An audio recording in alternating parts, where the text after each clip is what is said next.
No vote to BJP in this election 2024। हाँ दोस्तों, आप सही सुना। और इस वीडियो में मैं पूरा प्रूफ और फैक्ट के साथ मैं आप सभी को बताऊंगा क्यों बीजेपी को एक भी वोट नहीं देना चाहिए। दोस्तों चलिए मोदी जी का कुछ जुमला, बीजेपी गवर्नमेंट का फेलियर्स, करप्शंस और इन लोगों से किया हुआ मिस्टेक्स के बारे में जानते हैं।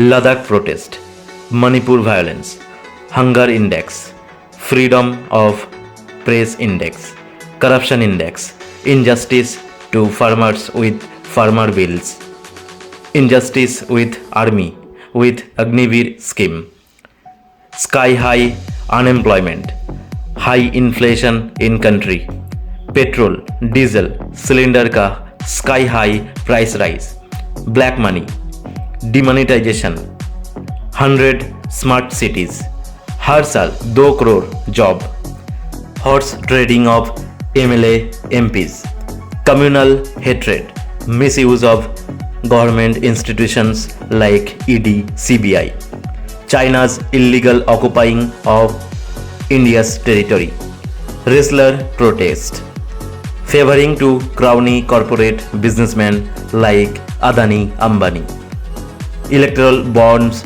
scam, Sanjeev Bhatt IPS case, धर्म का सेंटिमेंट के साथ राजनीति, BJP leaders supporting and promoting Patanjali and Ramdev, India's international external कर्जा इतनी बढ़ गया कि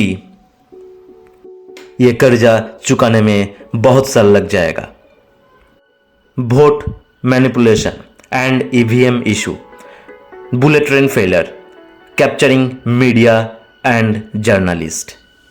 दोस्तों ये सारा का सारा जो मुद्दा मैंने उठाया आप खुद रिसर्च और फैक्ट चेक करके देख सकते हो, और मैं भी डिस्क्रिप्शन में काफ़ी सारा रिलेटेड लिंक्स दे दिया, जाके चेक कर सकते हो। दोस्तों आप ये सब प्रॉपरली चेक करोगे तब आपको दिखाई देगा सच्चाई क्या है। सारा का सारा किया हुआ वादा बीजेपी का झूठा और जुमला ही है। जो इश्यूज को लेके बीजेपी गवर्नमेंट 2024 में पावर में आए थे, कोई भी वादा नहीं निभाया, बल्कि उल्टा काम किया। ना तो ब्लैक मनी रिकवर हुआ, डेली लाइफ में जो खाने पीने का सामान, पेट्रोल डीजल गैस सिलेंडर का दाम दुगना कर दिया। बीजेपी गवर्नमेंट सिर्फ जनता को उल्लू बना रहा है इतना दिनों से, और ये कर पाया one of the biggest crimes करके, जो क्राइम है मीडिया और न्यूज़ चैनल को कंट्रोल करके। चलिए मैं आपको मोदी का पुराना वीडियो क्लिप दिखाता हूँ। Very powerful, quite menacing figure. So you're now coming up to elections. This seems to me to be a state in turmoil. We're seeing repeated violence. We're seeing people living in fear. What has gone wrong with this breakdown in law and order here? I think you have to correct your information first. The state is very, very peaceful. So the Muslims who would say that they are still terrified, they are still frightened to go back to their homes, they still feel that the people who murdered their relatives have not been brought to justice, what would you say to them? I am not agree with your analysis. I am not agree with your information. This is absolutely misguided information to you. From where you have picked up this type of garbage, I do not know. Some people have been accusing your government of not doing enough to stop this, of not protecting Muslims even now.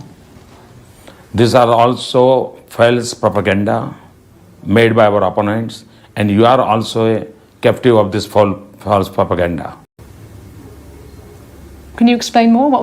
Who is perpetuating this false propaganda? The information I'm reporting is taken from what I have seen with my own eyes, both at the times of the riots and now. Those who are our opponents. And the independent reports that have already been published into what has happened. They have no right to talk about the internal matter of any government. I'm very, very clear in my mind. You've been the leader of this state through a very difficult period. Do you think there's anything that you should have done differently? Yes. One area where I was very, very weak, and that was how to handle the media. तो दोस्तों video में clearly Modi ji बोलते हैं he knows very well how to control media. Media को fourth pillar of democracy बोला जाता है, लेकिन हमारा देश में बिका हुआ मीडिया पब्लिक को गुमराह करके देश को तबाह करने का काम कर रहा है और इसका खराब इफेक्ट आप और मेरे जैसा आदमी का लाइफ में ही आएगा और हमारा जो नेक्स्ट जेनरेशन है उसको भी भुगतना पड़ेगा।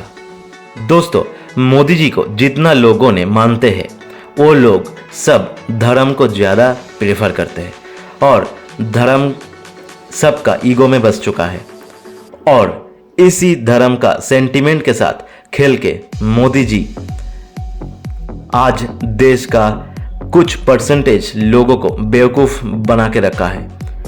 दोस्तों, धर्म सबका पर्सनल मामला है, लेकिन धर्म से पहले देश आता है। आप मंदिर, मस्जिद, चर्च पे आपका बच्चों को बड़ा होके पुजारी का काम करने के लिए नहीं चाहोगे, बल्कि आप आपका बच्चों को डॉक्टर, इंजीनियर, एडवोकेट, जज, सॉफ्टवेयर इंजीनियर, बिजनेसमैन बनते हुए ही पसंद करोगे। लेकिन दोस्तों, देश में आज भी ज़बरदस्त जिगर वाला बहुत इंसान है जो देश के लिए सच्चाई का आवाज़ उठाता है, जैसे रवीश कुमार, प्रशांत भूषण, करण थापर, कपिल सिब्बल, ध्रुव राठी, खुद supreme court chief justice DY Chandrachud. I really appreciate and salute there courage and understanding.